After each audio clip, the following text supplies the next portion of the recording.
Brownsville Cheezmeh's 2012 Legislative Forum.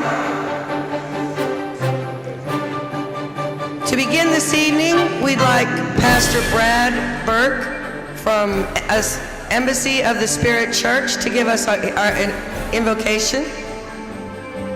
Let's all stand as we pray.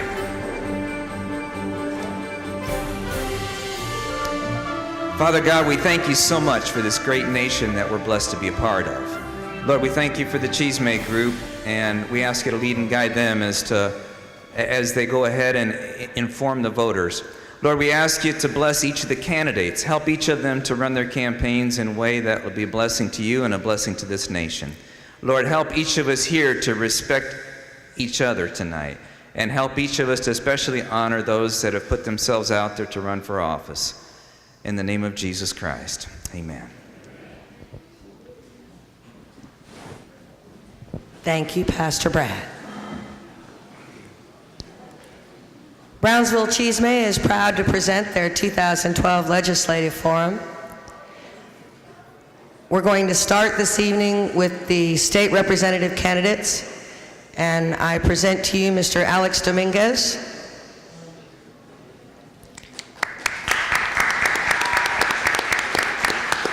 Mr. Eddie Lucio Jr. The third, Mr. Rene Oliveira. And Mr. Alex Torres. As your moderators this evening, we have Dr. Carlos Figueroa of the UTB College, Professor of Political Science. Our very own Channel 4 newscaster, Ryan Wolf. And Brownsville Cheezmeh's very own Erasmo Castro. We thank you very much for your applause and your support for your candidates. We do ask that you not be too aggressive, ladies and gentlemen. We're going to have 3-minute introductions for each candidate. Answers to questions will be limited to a 3-minute time limit. We have a 1-minute rebuttal only if the opponent is addressed in the answer, and a 2-minute conclusion. Throughout the presentation, you've been given notepads, and we welcome your questions submitted in writing, please.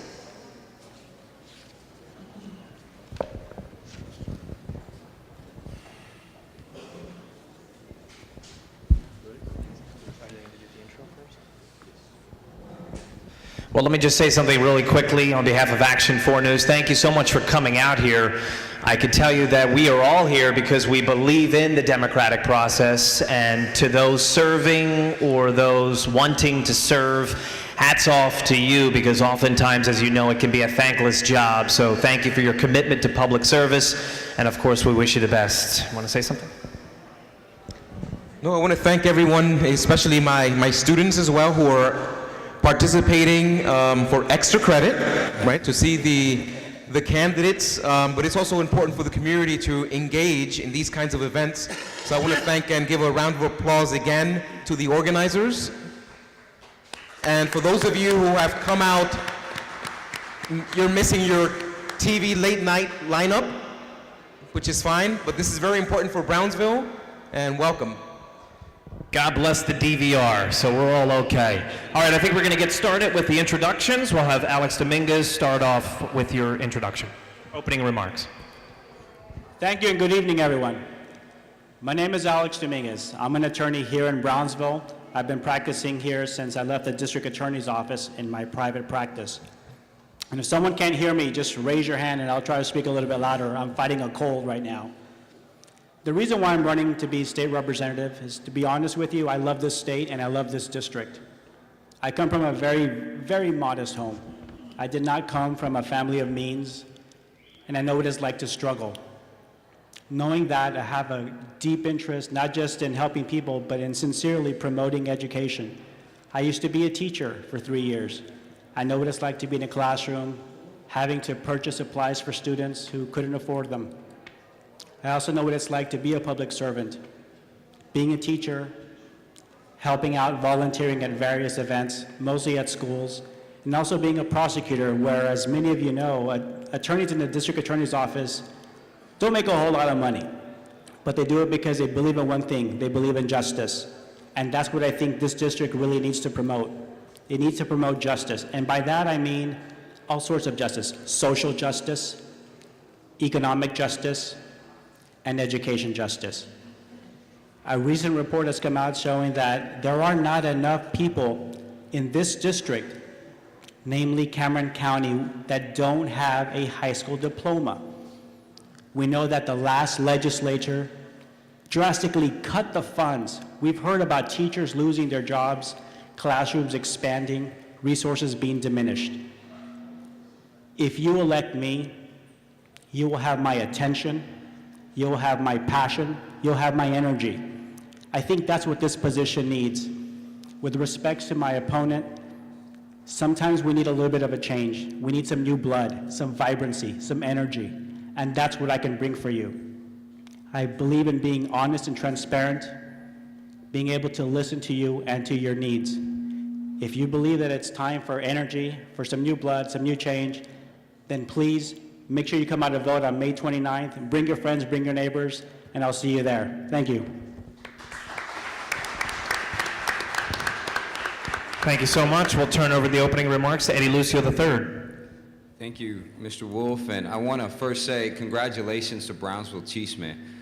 Your group has been together a short time, but you've accomplished great things, and it shows that when people come together and work hard and fight for justice, things can get accomplished. So my hat's off to you, and my congratulations to Brownsville Cheezmeh. You know, I have my wife and my daughter here with me, and 2 years ago when my daughter was born, it changed my life. Like many of you who are parents can appreciate, changed my life in ways it's hard to put into words. I got into service when I was, before I was a dad, but becoming a dad made me understand things differently. It made me appreciate the education that I received in my community. It made me appreciate the safe neighborhood I grew up in, and it made me want to work that much harder for the citizens of South Texas. I am seeking my 4th term in office. I have worked with many of you in this room on a variety of different issues. Those of you from the university, we've worked on higher education, trying to make access to higher education more affordable for our Brownsville students. We've tried to lay the foundation and have been very successful in moving forward and establishing a freestanding medical school in South Texas. We've worked on public health issues such as a Medicaid buy-in program for children with special needs, and I thank my friends at Down by the Border who helped me with that issue. We created a program that allows families who have children with autism and cerebral palsy and a number of different healthcare issues to have a program that meets their healthcare costs, helps them meet their healthcare costs. Ladies and gentlemen, we have a lot of work to do. Many of you have heard about the cuts that have taken place in Austin. There is a sentiment that you need to do more with less. And I disagree with that sentiment, because in a growing economy, in a growing community, especially along the border, we're one of the fastest growing areas of the states. This is time to invest in our children's education. Our demographic down here is 75, 80% Hispanic. We are said to be the majority in Texas within the next 2-3 years. What are we doing to educate our Hispanic people along the border to take those leadership roles in our state and help us move into the future and progress as a community? We need to invest in South Texas.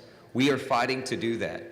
We have kept some things from happening. We've lost some battles, but we look forward to getting back to Austin and represent you, because you deserve no less. I seek your support humbly, and I do not, for one single minute, take for granted the tremendous honor you have bestowed on me to work on your behalf. And I will continue to fight for you, and I will continue to fight to get reelected to finish the job we have started in Austin. I thank you for being here tonight. I want to thank my family. I have some extended members of my family here as well. Thank you for everything you did to help me get to this point. Thank you. Thank you for that. Again, we do appreciate everybody that came out, and now if we could just show respect to the candidates while they're giving their opening remarks, we would really appreciate that. Without further ado, let's turn it over to Renee Olivera. Thank you, Ryan. Members of the panel, thank you for your time. And Ozma, I'm glad I'm not running against you because that yell was too loud. You got more applause and yell than anybody. I've been very, very proud to have served you as your state representative for a long time. And I respect the judgment of the will of the people. And they have honored me by sending me back to Austin on several occasions. And I think experience and seniority and institutional wisdom are very important.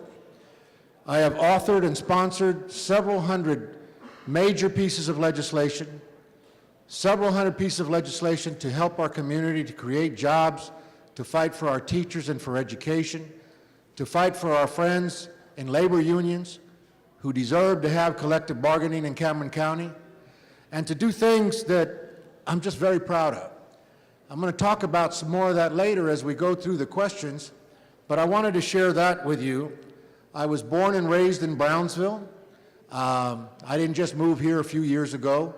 I know Brownsville, I know the people of Brownsville, and the district includes, of course, Port Isabel, South Padre Island, Los Fresnos, Laguna Heights, Laguna Vista, part of Rio Hondo, or all of Rio Hondo and part of Los Fresnos. So representing all of those people in Austin is my privilege. I don't own this seat. The people lease it to me every 2 years. And I'm going to ask you to please lease it to me again so I can serve you. Thank you. Thank you for that. Our final candidate, Alex Torres. My name is Alex Torres, and I'm also trying to fight a cold right now. But with everything, I'm born and raised in Wesco, Texas. I graduated from Wesco back in 1988. And then after 11 days after graduating in May, I took off to the military. I served in the United States Navy, and I served through Desert Shield, Desert Storm, and afterwards a Desert Mop-Up. After I got out, I ended up serving in the reserves here in Harlingen, and I really enjoyed my time for the duration of my years. And I really enjoyed meeting the people that I was meeting throughout my career and throughout my life before that. But then I went to TSTC, and I decided to start a new venture in my life, and I got a culinary arts degree, associates. And I ventured out into different restaurants and saw different things that I wanted to see in the community. And I started working for the Catholic Church, Our Lady of the Assumption in Harlingen. And I worked with the bishop's office, and I also worked with the youth ministry, working with the youth. And I saw that there was a lot of problems in education. I saw a lot of problems, that there was problems in the valley by itself. Not just county District 38, but also counting the rest of the valley. I now preside in Harlingen. I've been living there for the last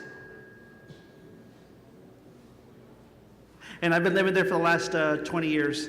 I'm happily married for already 15 years to my wife, Maricela. I have 3 awesome kids that make me feel young. Even though I'm 41, I still feel young. I still feel real young from them. It's Amanda, Zachary, and Isabel.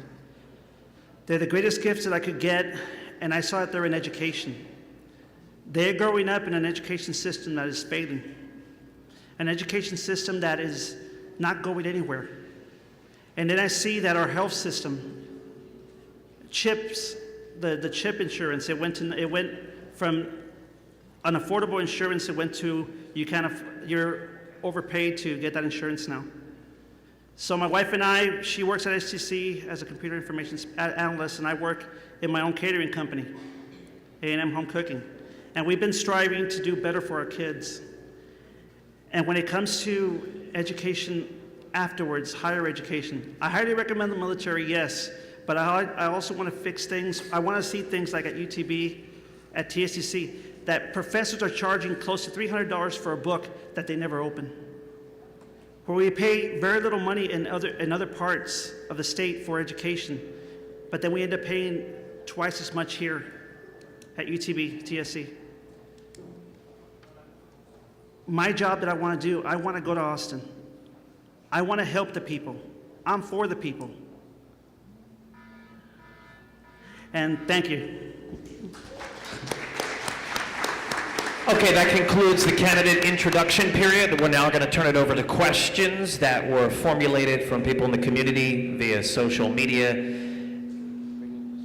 And we're also asking for people to handwrite your questions, that we're going to have an audience participation part. So if you have something that you would like to ask one of the candidates, you want to write it down, we'll be able to get that to the candidates. And just for the rules, again, you'll have 2 minutes to answer the question, and if you do mention another candidate's name, the rebuttal will get 1 minute for that. Everybody ready? Okay.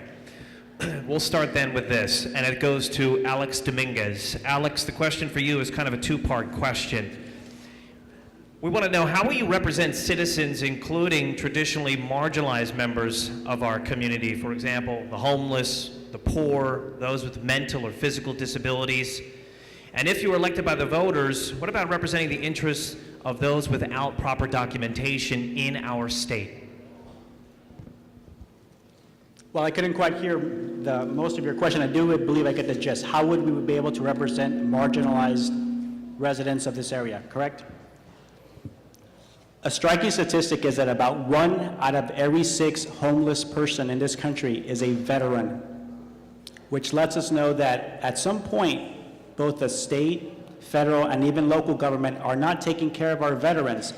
First, this target group would be one that would be getting assistance by many bills that I would propose, namely job creation, perhaps even sponsoring some type of incubator program that allow veterans who have a lot of training in organizing people to create small businesses in here, and perhaps they can elevate themselves from being homeless and create jobs for others.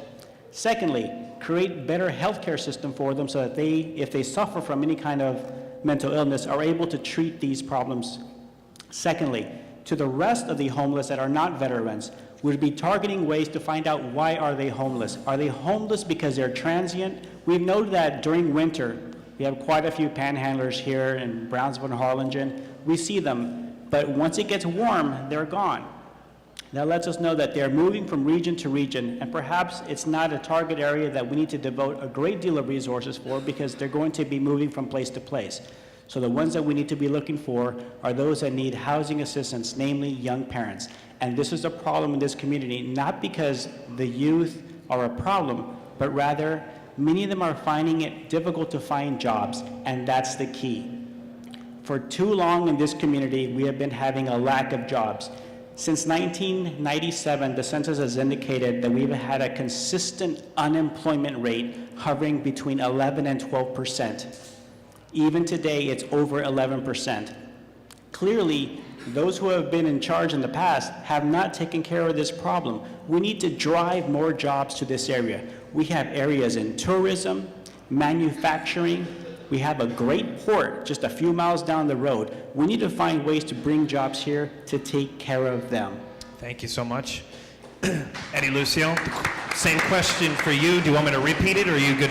Go ahead, repeat it. Okay, again, we're asking, how will you represent citizens, including the traditionally marginalized members of our community? We're talking about the homeless, we're talking about the poor, those with mental or physical disabilities. We'd also like to know, how will you handle the voter interest when it comes to people without proper documentation?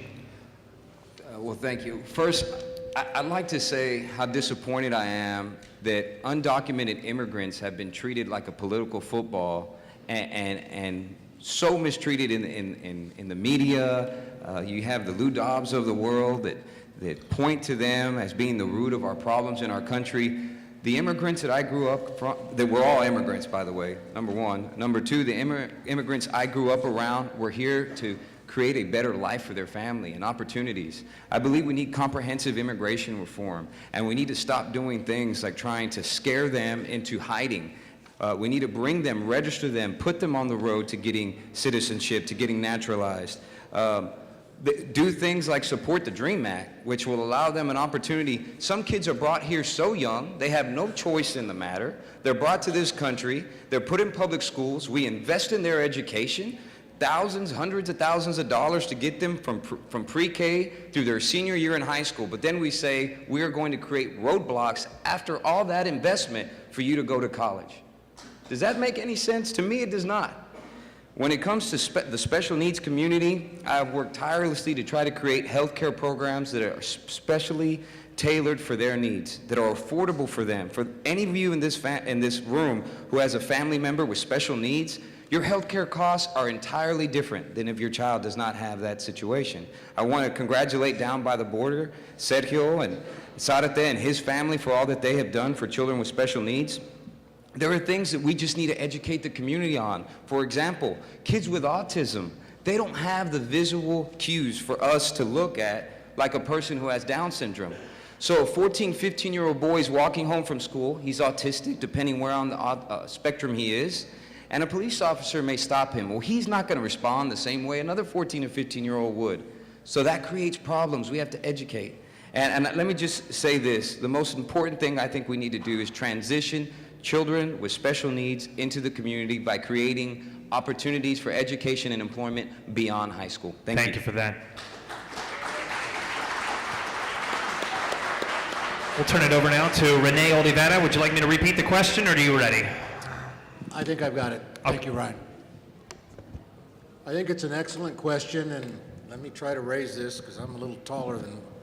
I think it's an excellent question, and I think it deserves a good response. But let's put things in perspective. The Republican-controlled legislature this past session cut $10 billion in health and human services. Those marginalized people that are referenced in the question are not just homeless or people with mental illness. There are all kinds of poor people and even middle-class people that were hurt under this budget. We cut Medicaid, or they cut Medicaid, by $5 billion. Representative Lucio and I and the other Democrats in the legislature all opposed it. We thought it was wrong. We thought it was morally wrong. If there's anything that we should have a basic right to, being one of the greatest states in the nation, one of the largest economies in the world, in the greatest country in the world, it ought to be to having basic health care. And those people that are homeless, that are needy, that have mental illness and have all these problems, the way I was raised as a Christian, as a Catholic, you help people who cannot help themselves. And if Texas were to be judged, it would be judged very harshly because we did not do a good job there. They certainly did not, and we opposed those budget cuts. We've got to get people organized, and we're doing that around the state. Different groups trying to get them now to get focused on fighting these cuts and bringing a face to the cut. Because it's real easy to look at numbers in a book. It's real easy to look at and be a bean counter when you're talking about what these cuts are. But when you put a face on that person, it becomes a different story, and that's what we're trying to do. People have to find that voice, and these people, we fight for them. We fight for them because they don't have lobbyists, they don't have PACs, they don't have anything like that. They don't have a lot of voices in Austin. So we have to keep doing what we can do. Now, the issue of proper documentation, I assume you're talking about folks without documents that are here. And that's a whole separate issue, and it's a difficult one, and I can't. Hopefully we'll address it in another question in some fashion. Alex Torres, same question for you. I will repeat it. We're asking, how will you represent citizens, including traditionally marginalized members of our community, when we're talking about the homeless, poor people, those with mental, physical disabilities? And we'd also like to know how you would represent voter interests when it comes to illegal immigrants without proper documentation. Okay, when it comes to health care for the homeless, what I've been doing in my grassroots campaign, I've been walking the communities of Orange, and I've been walking the communities of Brownsville, Santa Maria, all the way to San Pedro. And I've been meeting a lot of homeless people.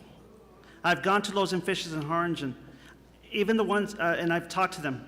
I talk around the streets, and I find out where are the ones that are homeless, where are they living at, and everything. And I go to where they're at. And are they suffering? Yes, they are.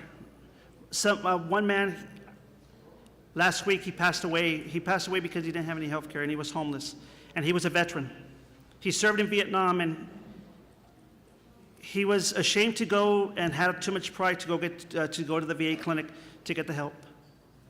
When I found out that he passed away, it gave me, it made my heart very heavy, but it made me understand that things need to be changed, things need to be done. I mean, we're facing this, that we're getting budget cuts and everything, and nobody, it seems like nobody's fighting for us.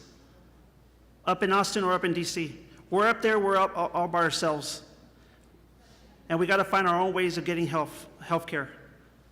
When it comes to special needs, I work with special education in Harlingen. I saw the autism, I saw that from Down syndrome, kids that have problems that they don't relate well to what's going on in the classroom. Well, the No Child Left Behind gave the opportunity to put those kind of students in the classroom with monitors. But then they started cutting the budget. They started seeing that, in Harlingen especially, they started taking away those mentors. They were giving 2 students to one mentor, walking around the classrooms, walking around in the different classrooms. And did they cause problems? Yes, they did. Could they calm down? Yes, they can. But we can't close our doors to special needs students because they need the same opportunity that any other student can get in education. But at the same time, there needs to be more money coming in to help the special education programs. You'll have another opportunity to speak Thank again. you. Let's turn it over now to my co-moderator with his question, and it'll start with Eddie Lucio III this time. Okay, thank you.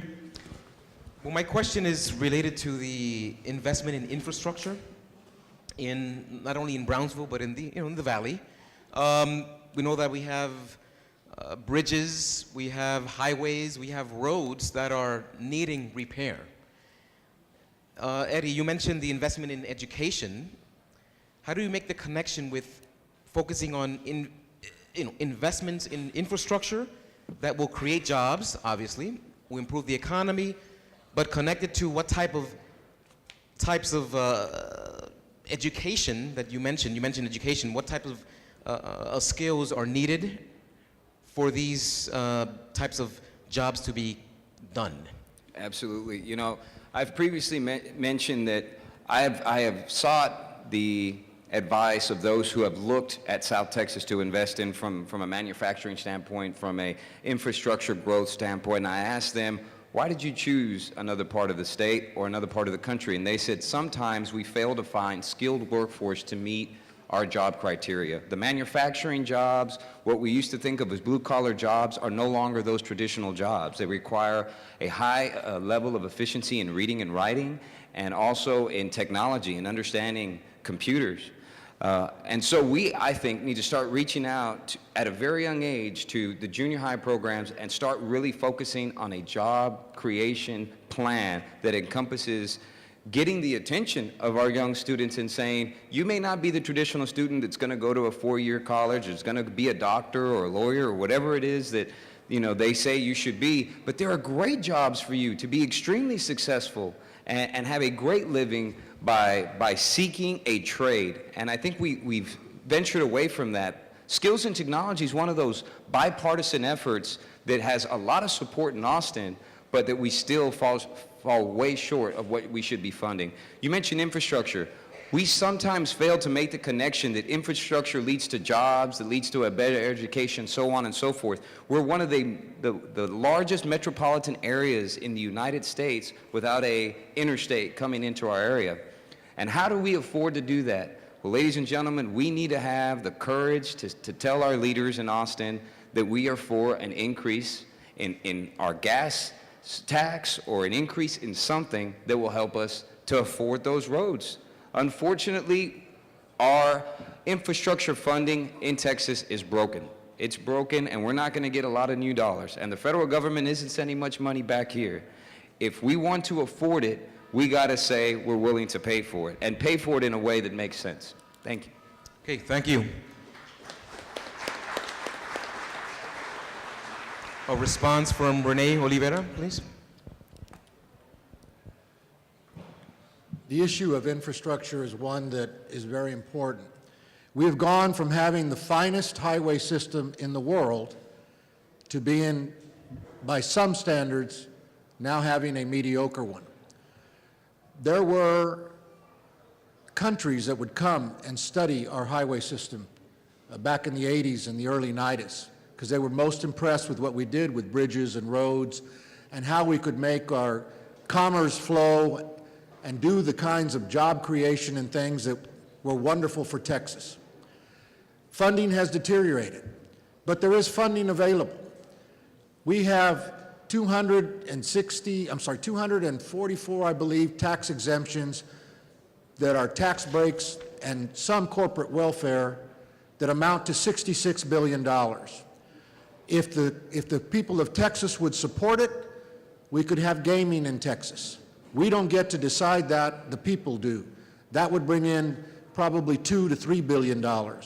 So there are revenues out there without having to raise general taxes. But you have to have the political will to do that. And frankly, the legislature has not had that will. I have been saying for more than 5 or 6 years that this funding crisis was coming. And I have offered alternatives, including some of the ones I just said. But until you get a group on the other side of the aisle that's willing to work with you and try to find common ground, it's hard to get things done. I do believe now that the legislature is not going to just take a cut and cut approach. I believe the next legislature knows that the Republicans and Tea Party folks went too far last session and cut too much. And I don't think that that's going to be the word of the day. Representative Lucy is exactly right. For every $1 million we spend on building a highway or building a road or building a bridge, we employ 30 jobs we create for every million, and we keep another 30 alive. So investing in infrastructure is critical. Thank you. Okay, thank you.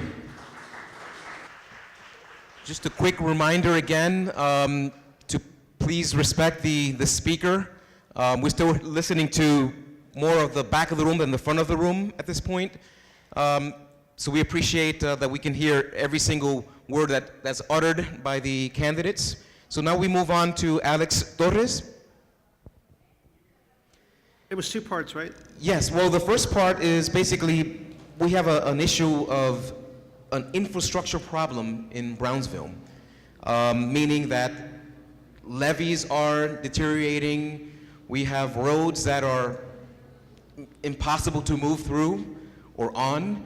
How do you connect the investment of infrastructure and, of course, the economy, the building of jobs, but also the piece of education, because they go hand in hand. We need people with skills to do the jobs that the investment on infrastructures bring. So this connection of infrastructure, education, but not only manufacturing, also services, right? New technologies, infrastructure, they go hand in hand. So that's basically the question.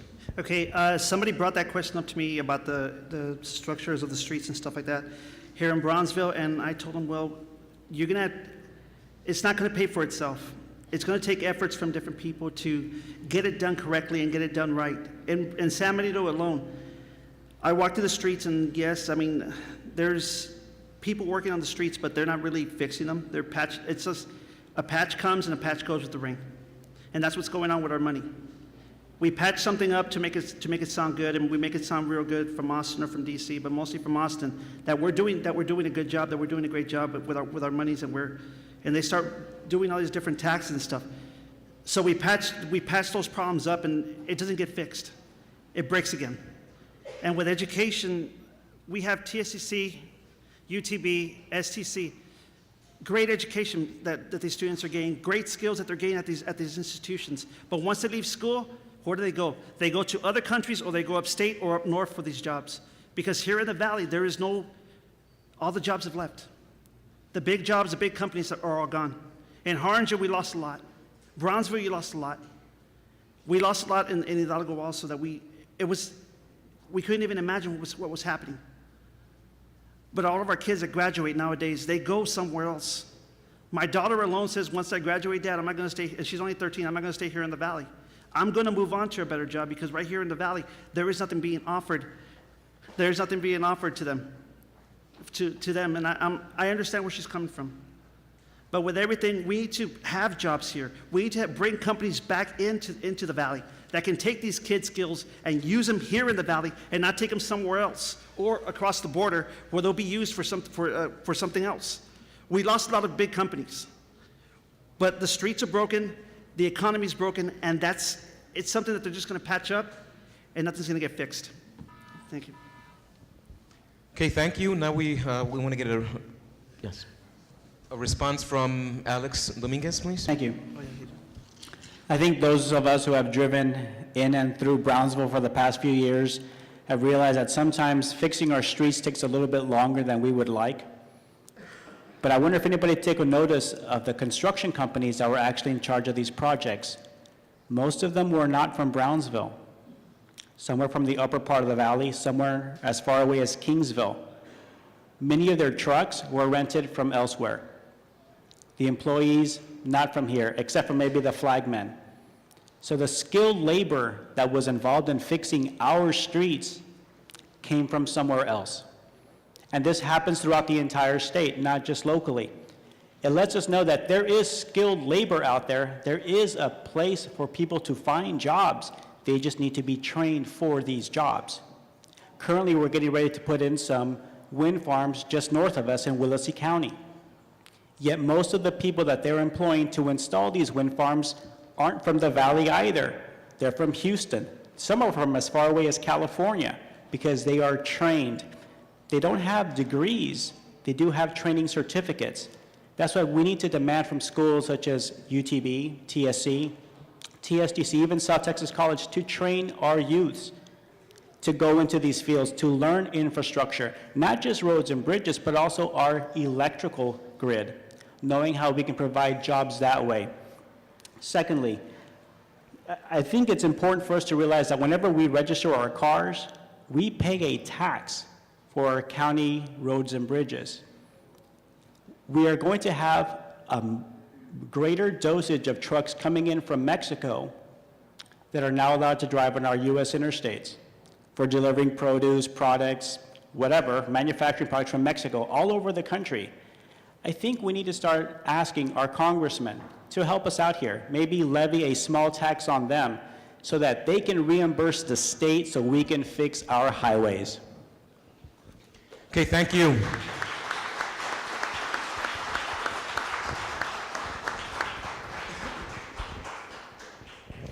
The question will start, we'll go to Rene Oliveira, and it is submitted by our audience, and it is a reference to the raising of taxes and also the DREAM Act as a combination. You have the DREAM Act as a good policy to educate undocumented immigrants with taxpayers' money, but isn't it more important to get more financial help for students that actually are documented and aren't getting any government aid? That's a multi-part question, and I'm going to do the best I can, because on each one of those you could talk for quite some bit. The education of our children and undocumented children particularly has been decided by the Supreme Court of the United States in a case called Plyler.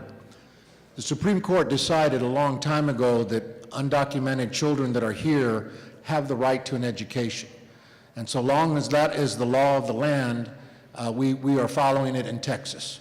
There were actually bills to try to do away with that, but they would have been found unconstitutional based on that opinion by the Supreme Court. In terms of the DREAM Act, I support it. Somebody who has been here, who has contributed to the community, who has gone to college here, maybe even high school and grade school, and wants to go on and become a productive member of our society and be part of our great state and the United States of America, I welcome them. I want them to be producing and helping and not taking away, and I think that that's the right thing to do. In regards to the other issue of taxes, I chaired the House Ways and Means Committee for probably 8 years and was on it for a lot longer. I am considered a tax expert, and I try to keep up with this in every way I can. The political will does not exist in this Republican-controlled legislature to pass a general tax bill. I am hoping that they will join us on repealing some of these tax exemptions so we can get at those billions of dollars we need for education, health care, for higher education, to restore for some of the students here, the Pell Grants that they lost, the Texas grants that they lost, so we can give them a chance at getting the dream of a higher education for everyone. Thank you. Thank you.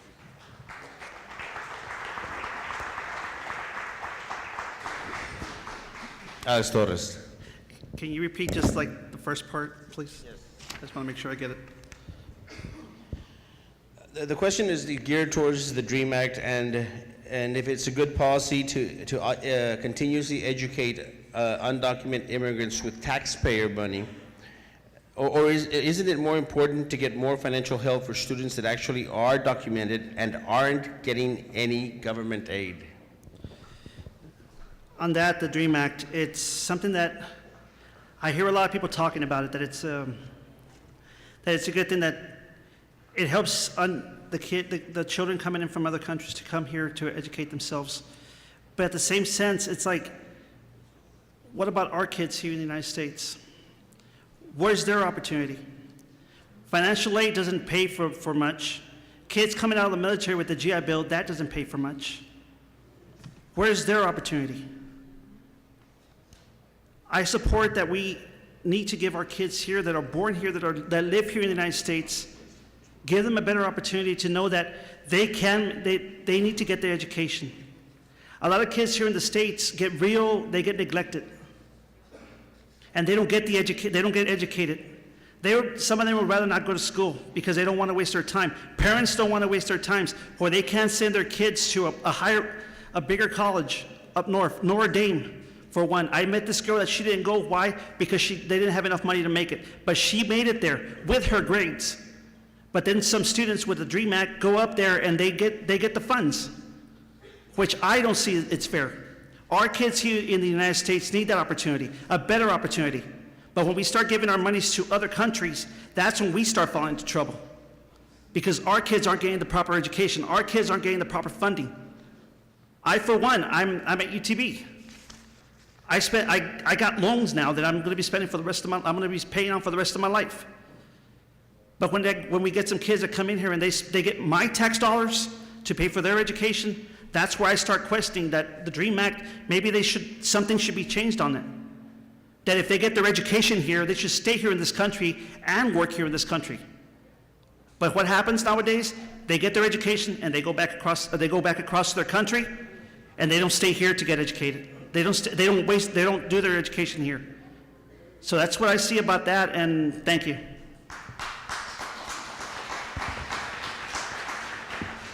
Alex Dominguez. Respectfully, I disagree with Mr. Torres. Having been a teacher, actually having taught ESL for 2 years, I had quite a few of these students that were in my classroom who were undocumented. Many were not from Mexico, many from El Salvador, Nicaragua. And I have to tell you that what the premise of the question seems to ask for is that we divide our students into those that are documented and those that are not. Fundamentally, we can't allow this. What do we do then? How do we decide which teacher will teach which group of kids? If we know that these students are still going to be here, let's educate them. Let's teach them writing, math, English. Let's let them be productive. It's entirely too often that we start dismissing people, and that's when we end up with problems, with crime. They can't get jobs. They become homeless because they don't have a home. They can't sign a lease. They can't get credit. They can't find an apartment.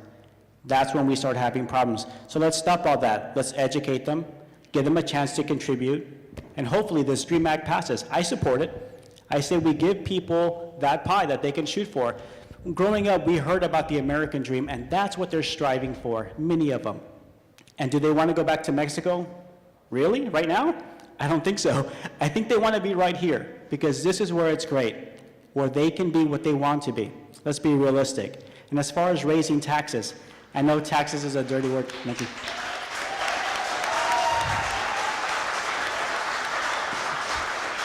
If I can, just very briefly, I think what we need to do in this next legislature is reach across the aisle, try to form common bonds with our Republican brethren in the legislature, and let's try to make taxes not a dirty word. Alex Torres, your name was mentioned. If you so wish, you have 1 minute rebuttal. Well, for that, I mean, if they come to our country, from other countries come to our country, the United States, a lot of kids don't assimilate themselves into our society, into the United States, and into the way of government. What happens, the American dream, which I mentioned last week, has become to come here and get benefits. Come here and get free education. When our kids are suffering, our kids here in the United States, I understand there's ESL. I understand that we We can do all that with ESL and educate them. But when it costs our kids here in the United States the privilege to go to school, and it costs our kids that you have to waste a little bit of time on ESL. My daughter was in a class like that. And what happened is that they took more in going in Spanish than doing the English.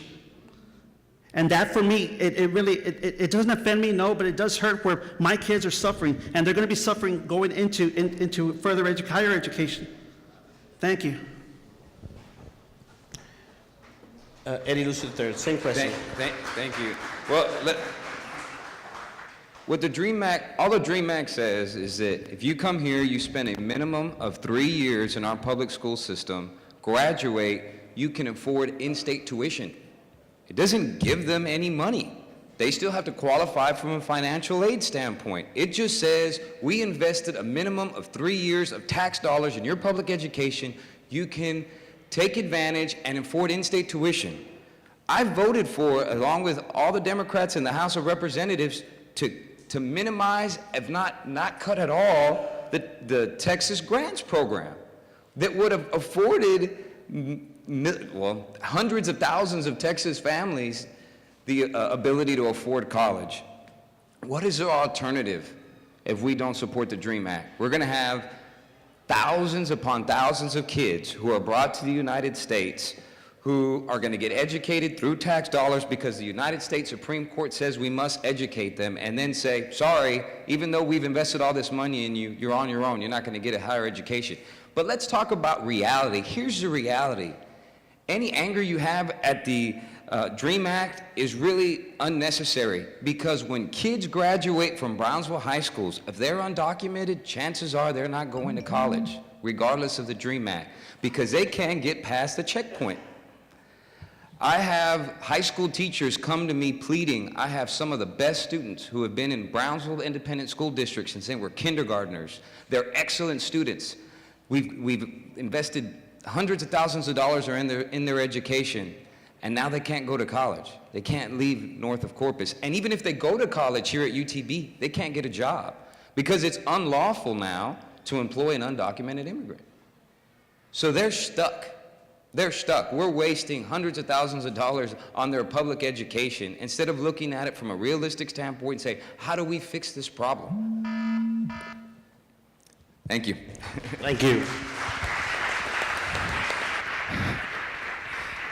Again, we thank the audience for their participation. They're obviously listening and giving some really thought-provoking questions, and one near and dear to a lot of people obviously has to do with our veterans.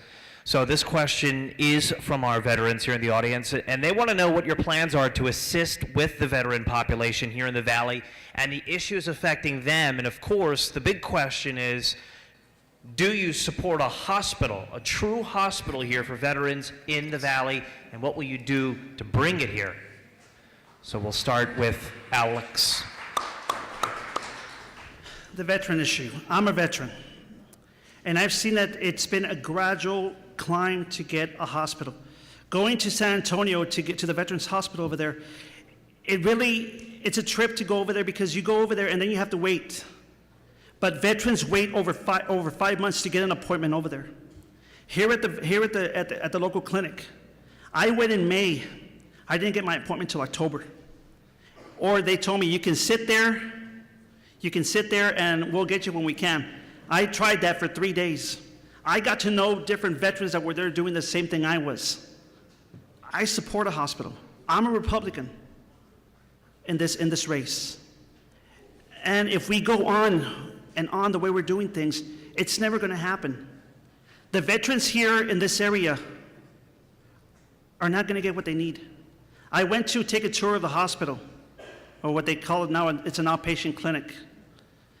And I walked around, it was like smoke and mirrors, and they were telling me, don't go through that door, and I was like, well, I'm not going to go through that door. So I kept on going. On the way back, I just went and I opened the door. It was a storage area. Christmas decorations, Easter decorations for the Valley Baptist. I was very disappointed. I go sit there every Tuesday with the veterans at the Veterans Clinic, and also at the outpatient clinic now. Veterans are not getting what they need. Veterans aren't getting the support they need here in the Valley. There's a lot of us coming through. And something that I want to point out also, during the winter months, Winter Texans are here. It triples in people being in there. If you go in on a Monday, forget it, you ain't gonna get nothing. Tuesday, ni modo. Wednesday, it gets even worse. By Thursday afternoon or Friday, you finally get to sit in there in a chair and go, it might be my turn. And then they tell you, sorry, Mr. Torres, we ran out of time. Can you come back next Monday? And it's already happened to me. Thank you. Thank you. We'll turn it now to Alex Dominguez. Same question.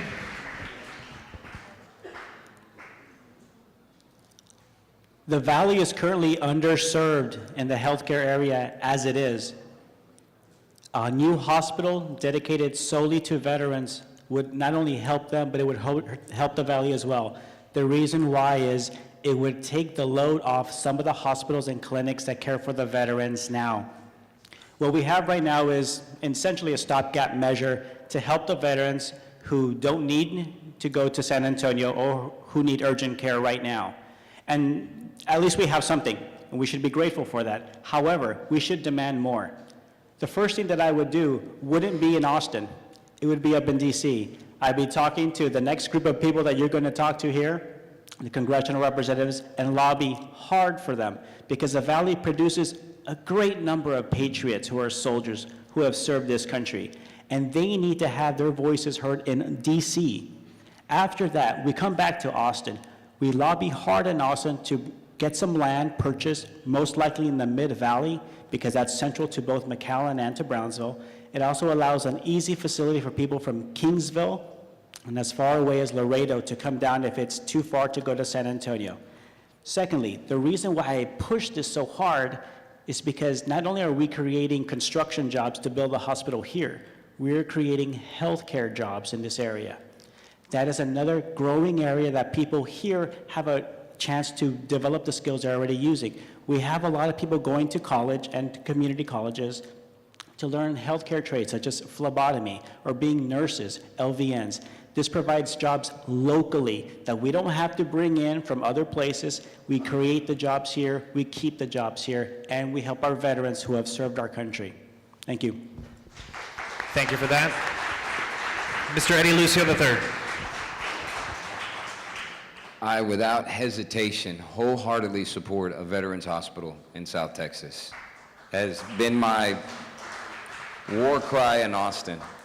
We have done great things to bring the foundation for a medical school here, and I think we're more than half the way there. We've established that. I think in the next 6 to 8 years, we're going to have a freestanding medical school. That will go a long way to show our state and federal government that we can sustain a veterans hospital in South Texas. When the veterans groups have reached out to our office, we have met with them. We have set up meetings with the Speaker of the House and other members of our delegation from up the valley and from other parts of the state. We have filed legislation to allow the people of Texas to vote on whether Texas wants to fund a veterans hospital or participate in the cost and spending of money to build a veterans hospital in South Texas. You know, no matter where you go, what party you ask, they say they support veterans. We put our hand on our heart during Veterans Day. There's a tear in our eye when we hear about our men and women defending our country overseas, but it's important that when we get in a position, we also vote for their welfare while in office. And so I ask my colleagues that are going to go to DC that you make that a priority. See, the Veterans Administration is the one who has kept us from getting a veterans hospital. They had some study, or conducted some study, and they said that we didn't have the numbers down here to sustain a hospital. And that's what we're trying to overcome. But it's been said exactly, during the winter months, those numbers triple.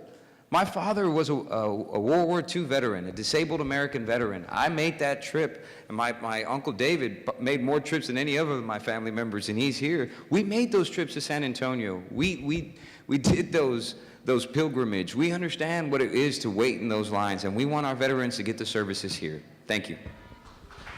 Thank you. Same question, Renee Olivera. I too have been fighting for a veterans hospital in deep South Texas, Rio Grande Valley I would prefer, for over a decade. The bond we have with our veterans is sacred.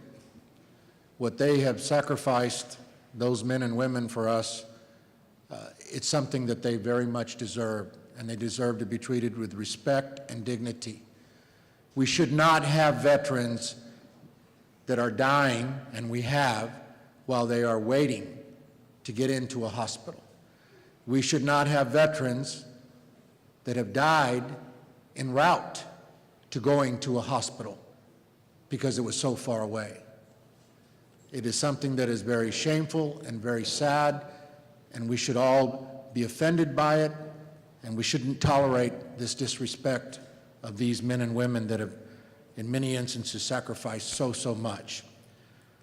At the same time, folks, we're broke, and we're broke in Washington too. And you're hearing a lot of promises up here about how we're going to do things. It's going to be hard. And let me tell you, one of the things we're all going to have to do, we're going to have to start putting our money where our mouth is.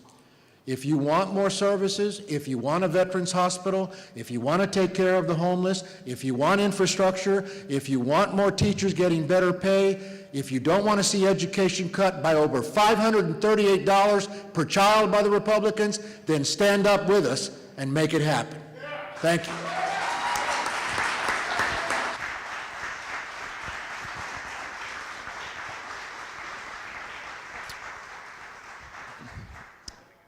Okay, thank you.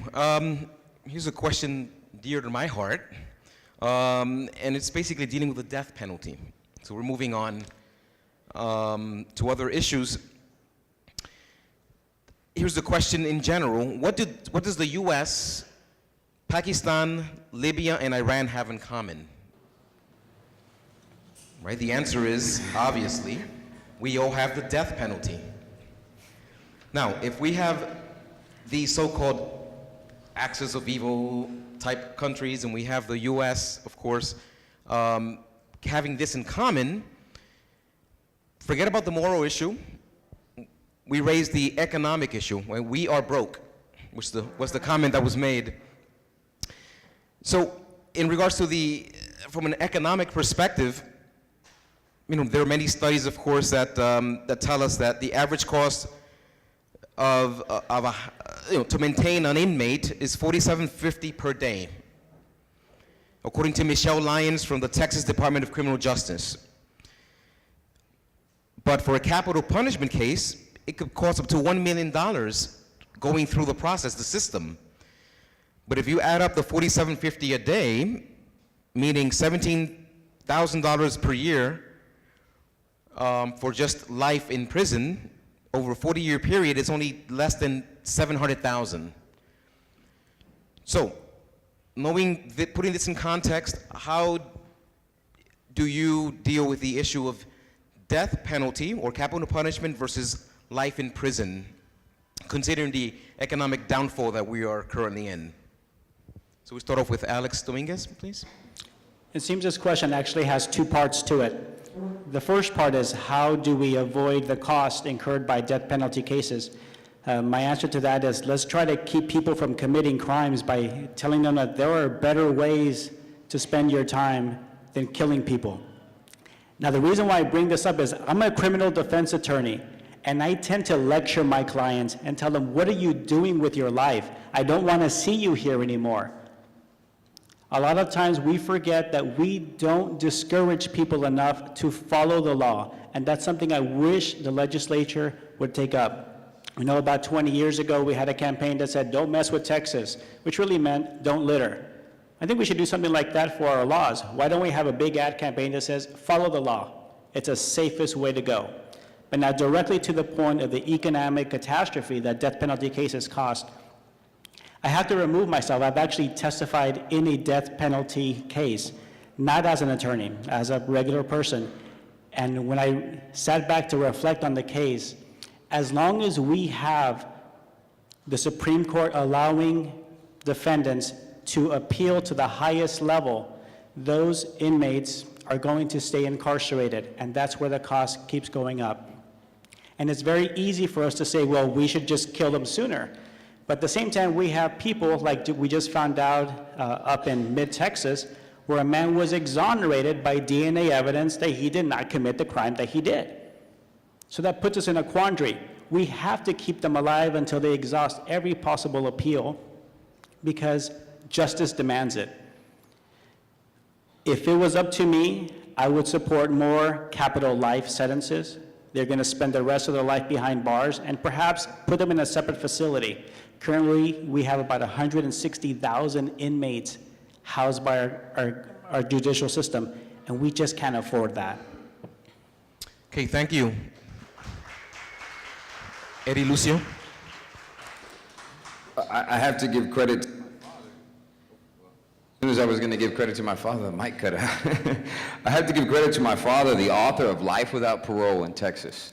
He provided an alternative to the death penalty to our prosecutors throughout the state, in a means to still seek justice for the punishment to fit the crime, but to address the issue of the death penalty. I was fortunate because my parents pushed me really, really hard to study that I was able to go to UT Law School. One of the smartest man or woman I've ever met was one of my professors, Professor Steicher, and he is the leading expert in the country on the death penalty.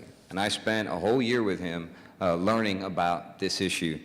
And he says the greatest injustice in how the death penalty is used in Texas is we have a poor way of defining the mental health state of the defendant. And I think that is the one thing we can work on immediately that all parties in a bipartisan effort can agree to, is we are putting to death people who are intellectually disabled, what we used to refer to as mentally retarded. They do not have the physical or mental capacities to appreciate the crimes they commit. It doesn't mean that they weren't heinous crimes, and it doesn't mean that they weren't victims.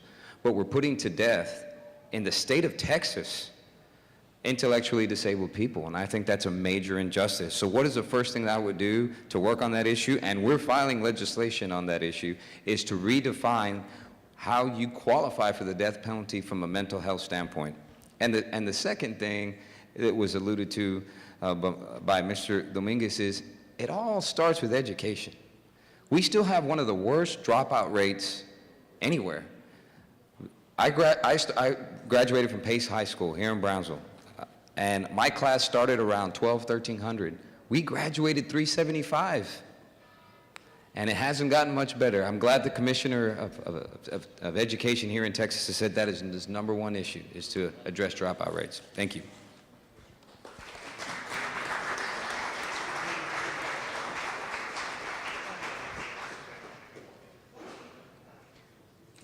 The next response is from Eddie, Renee. Okay. Yeah, we look a lot alike. I can see why you're confused. I confused you, yes. I'd like to be that handsome, I will say that. When you look at public policy on punishment, you have to think about, does the punishment fit the crime? And is it resulting in a deterrence? And there are other factors. I don't believe the death penalty deters criminals. I think when people are going to commit the violent acts that are covered under the penal code, they're not thinking about whether or not they're going to get the death penalty.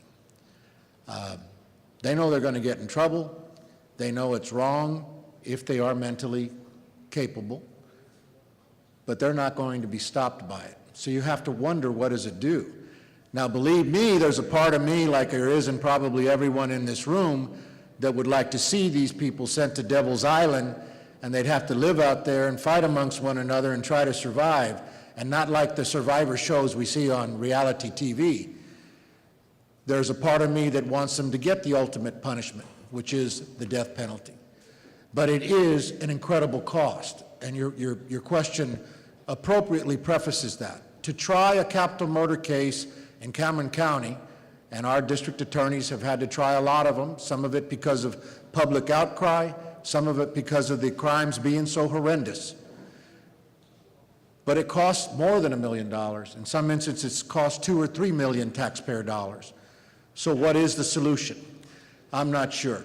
I like Senator Lucio's bill about life without parole, but then we're still paying $47.50 a day per inmate, and we've got Texans out there that don't even have health care, and the prisoners are getting better health care than many Texans.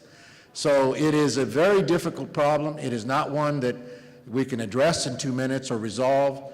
I do believe that the death penalty should be used more sparingly, and I also believe that we need to be wiser in what we're doing in dealing with these people so that ones that, and I'll close, people that are innocent do get that appellate process, because so many people have been cleared and they would have been killed by the state, and that shouldn't happen either. Thank you. Okay, thank you. A response from Alex Torres. Okay, on the death penalty, am I for it? Yes. Because nowadays is that our criminals are, there's a lot of criminals out there that they do commit crimes, and they do commit very terrible crimes that we see in the news, and we see that lawyers have to defend these guys, even though as some of them, I've talked to a couple of them, and they said that they still believe that those guys shouldn't have gotten a life sentence. They should have gotten the death penalty. As a Catholic, I've been questioned about that also, if I believe in the death penalty. As a Catholic, no. But as somebody that's running for politics, I do believe in the death penalty, because it's not fair that what Mr. Oliveira said, that some of them live a better life than some of our people out there. So they get better health services. Some of them get education while they're in there. And I'm against that. If they do the crime and they kill somebody, it should be the same way to them that they should receive the death penalty. I've seen a lot of crimes that have been committed that they let them go in a life sentence. You can't bring back your loved ones, but this person gets to live in prison for the rest of their lives. I see that as wrong. Thank you.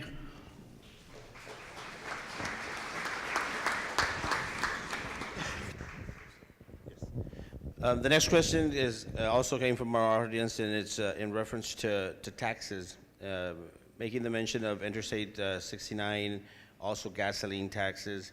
It was stated that we need to raise taxes in a manner that makes sense. Here in the city of Brownsville, we've experienced a couple of increase in tax raises, especially in the city and also in the school district as of recent.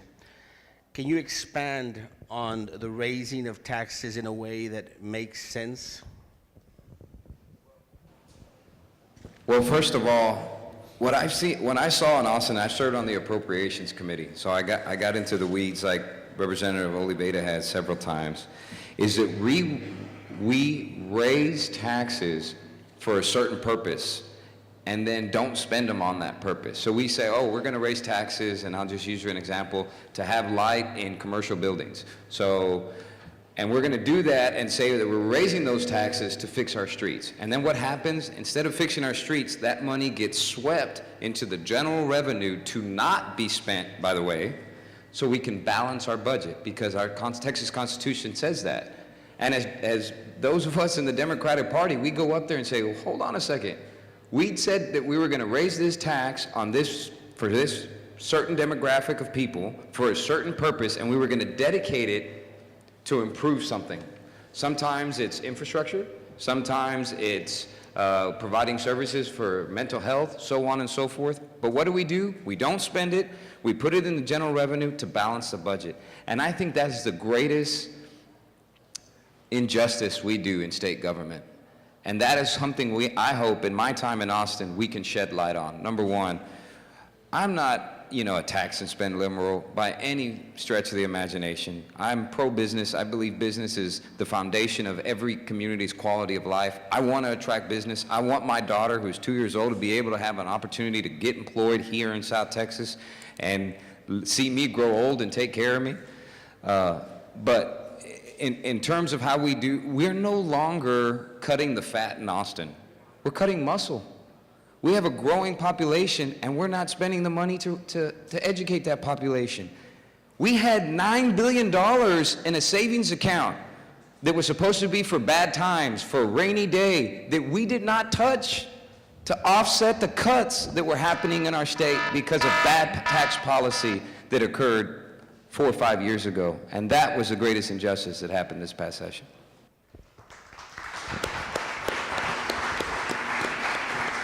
State Representative Rene Oliveira.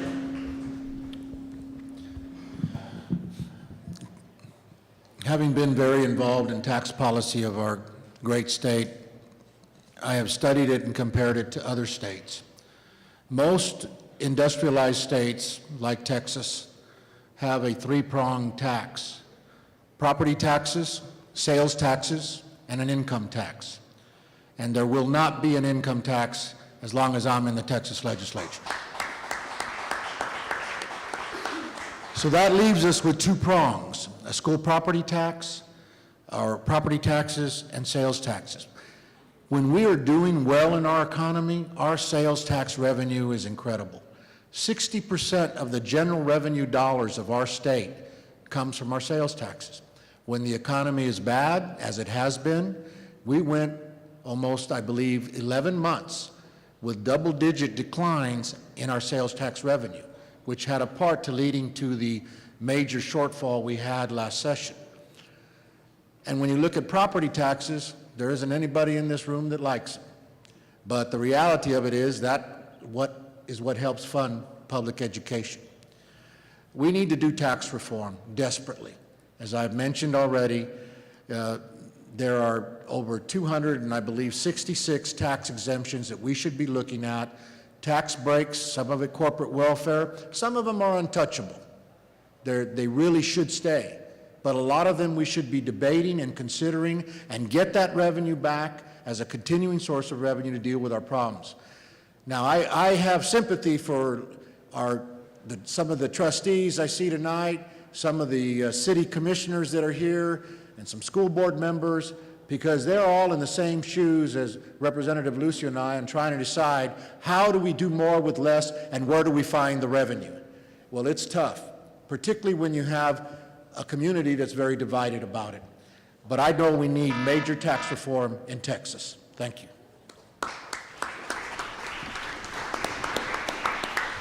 Candidate Alex Torres.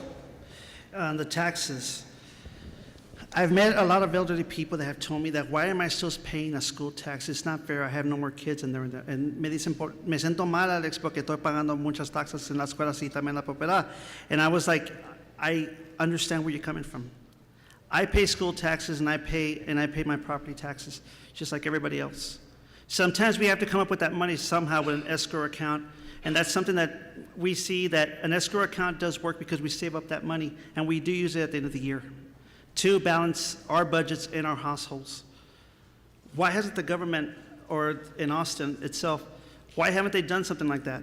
Learn from businesses that they do an escrow and they build up the money and then they use it to balance things out. But it doesn't seem to be that way.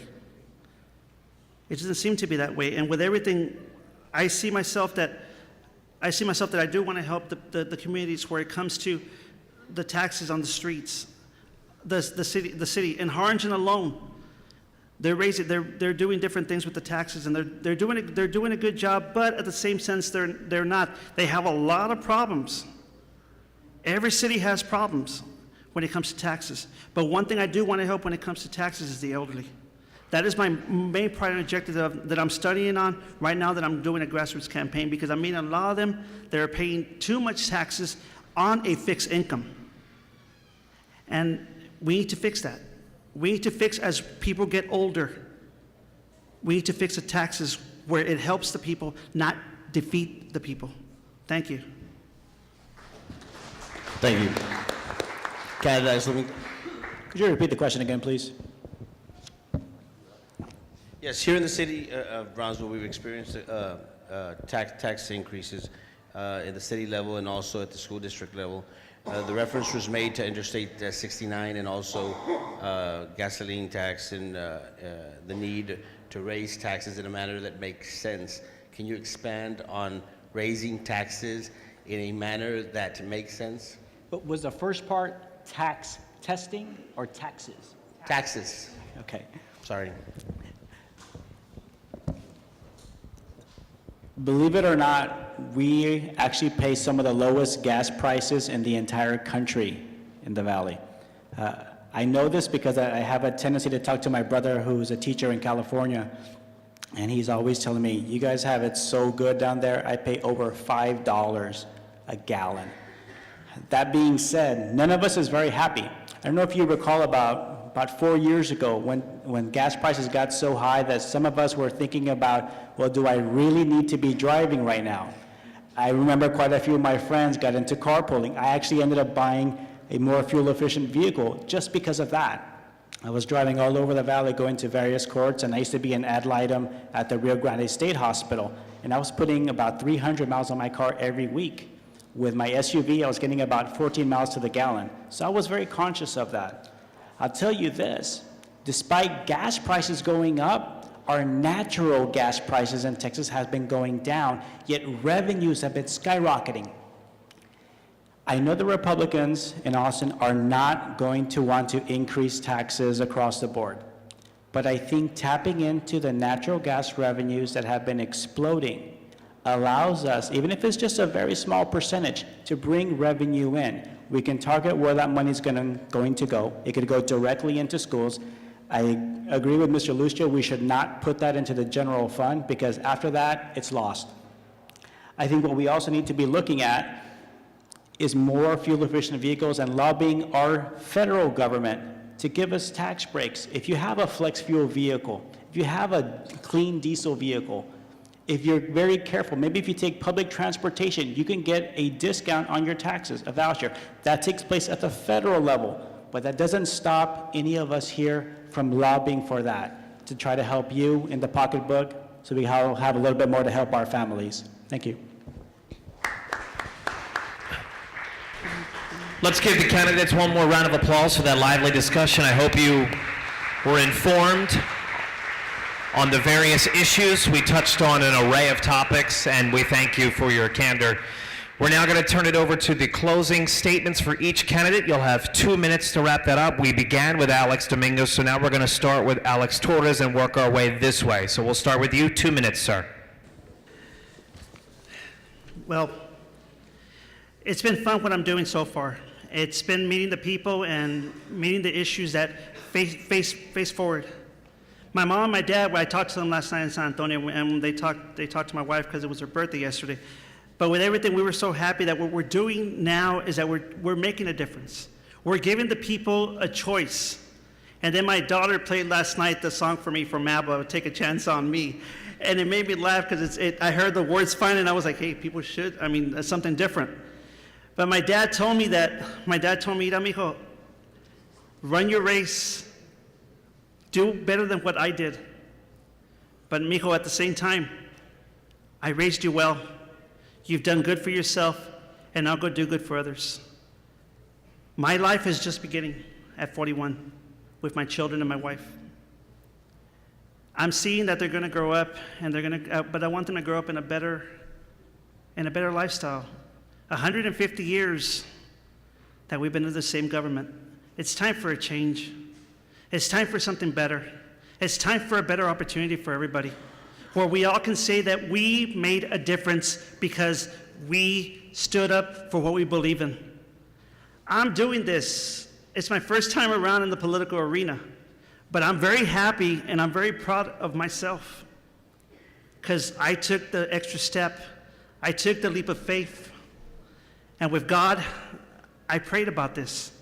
And I'm very happy what I'm doing, and I'm very happy that for Brownsville Cheezmeh for doing what they do. Informing the community, but at the same time, challenging the community that we can do something else than what we're doing now. But thank you, and God bless you all, and good night.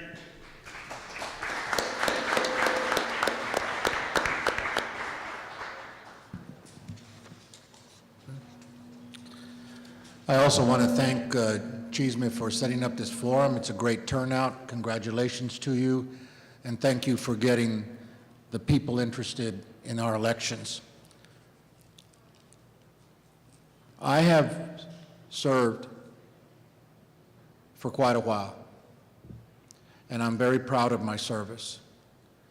I've tried not to be one to make a lot of empty promises and talk about change, just like I've spoken candidly with you tonight about if we want to change things, we got to put our money where our mouth is. And we got to work hard, and sometimes we get to work in a positive way with the opposing party, and sometimes it is a blood fight. And I'm prepared to be the diplomat that I've been in the past, the statesman that I've been in the past, or get down to bare knuckles and fight it out. And that's what I've done as I've served you. I want to tell you a little story about what I think is the most important thing I've ever done. When I was first elected in the early 80s, we could not collect child support. It was almost impossible. The only thing we could do was put somebody in jail for failure to pay their child support. And I got up there and they told me after a couple of terms, you can't change things. And I just said, watch me. The Constitution of the great state of Texas forbid the garnishment of wages for child support. And that meant millions of children weren't getting what they needed. And that meant a lot of single mothers were struggling.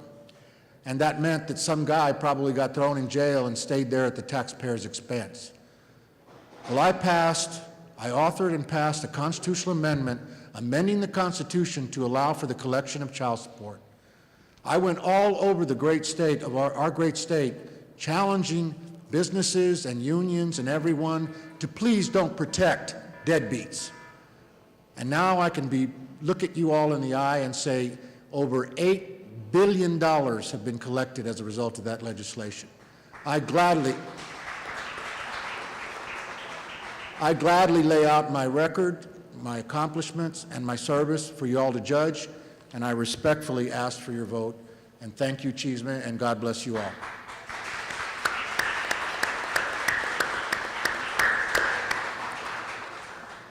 I too want to thank Brownsville Cheezmeh for putting together this very well-attended event, and for not only what you do for voter turnout and civic engagement, for what you do for philanthropy as well. All the stuff you did over Christmas, we supported you guys because we believe that your hearts are in the right place. You know, I've heard change and change and change a lot in my campaign, and change for the sake of change isn't necessarily the right thing. I have a beautiful wife. We have a great relationship. We've been married now 6+ years. We have a wonderful daughter. So if I turn to her and say, oh, we've been together 6 years, it's time for change, that wouldn't make any sense. I have a great relationship. I'm doing the right thing for my family, and I have a wonderful partnership. Please look at our office on our merits. Look at our voting record. Look at what we've done to engage in our community, to serve our constituents, to vote our district. That's the important thing, not to kick someone out just because they're there. I feel I grew up around public service. I grew up around a family where Dad was gone a lot because he cared so much about his community, and Mom, God bless her, she's the rock. And without her, I'd probably be on the streets myself today. And I knew the sacrifice that came with running for office. So I came into this with my eyes open. So my heart's in the right place, ladies and gentlemen. There's no badge of honor that I'm trying to win. It's strictly in my blood, starting from the days of my grandfather to my father and myself. I fought it for as long as I can. When I was in law school, someone said, are you running for office? I said, no, I'm gonna go work at a big firm somewhere. And then what happens? Before I even take the bar, Jim Solis says he's retiring. Someone said you should run, and it just clicked. And here I am today before you. But let me end with this. Look at our record. We have voted for teachers. We have voted for retired teachers who I was with this afternoon. We have voted for kids, and we have voted for you, and we want to continue to do that. So I humbly ask for your support. Thank you.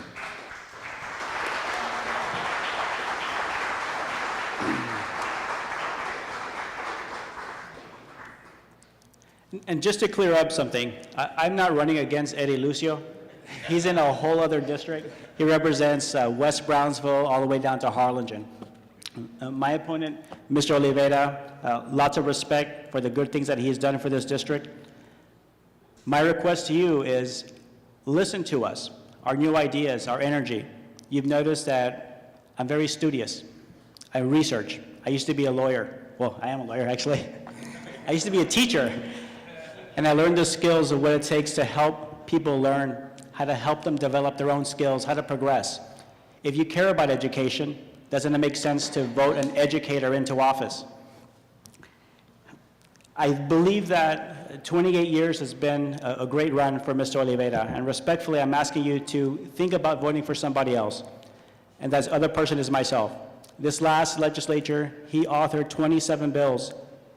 I believe he co-authored another 8 or so. That's about 34. Mr. Lucio, by way of comparison, authored or co-authored over 100. The legislature average was 40. If the proof is in the pudding, let's look at the bills that have actually been pushed. If we really want to support a veterans hospital, why didn't we see that bill 2 years ago? Why didn't we see more bills promoting education, demanding the needs to fill the desperate needs that we have for special needs students here in the Rio Grande Valley and throughout the state? As a teacher, I know what they need. I have the drive, I have the energy, I have the, I think, charisma to reach across the aisle and make friends with folks that are in the Republican Party, to say, together we can make a better state of Texas. And that's what I bring for you. Thank you for your support.